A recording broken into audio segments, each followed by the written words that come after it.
In today's video, I'm going to teach you how to create custom formula columns in Monday.com. To get started, sign in to your Monday.com account and open the board where you want to build your formula. In this example, we'll use a sales pipeline board, but the same process works on other boards as well. Before we begin, it helps to understand what a formula column does.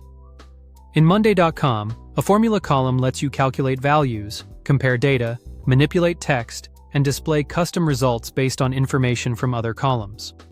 It works a lot like formulas in Excel, but instead of applying to just one cell, it applies to every item in that column.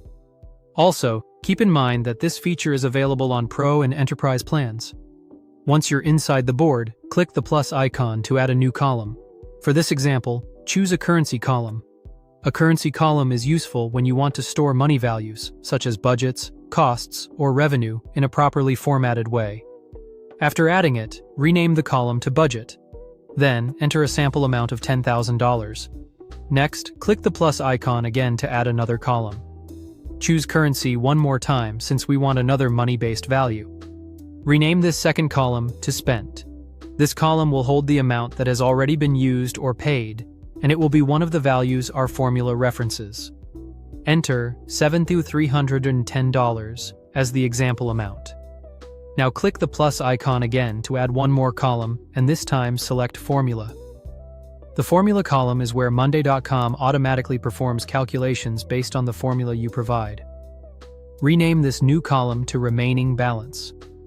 In the Formula field, type open curly bracket budget, close curly bracket, minus, open curly bracket, spent close curly bracket.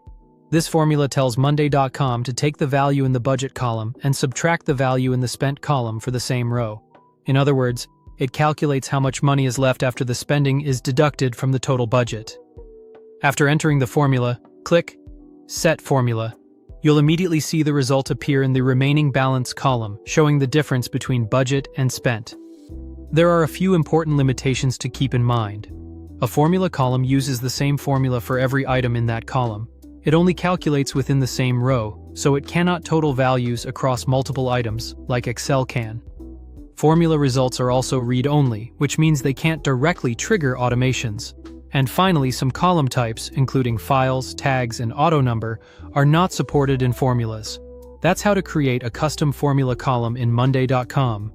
Thank you for watching and subscribe for more.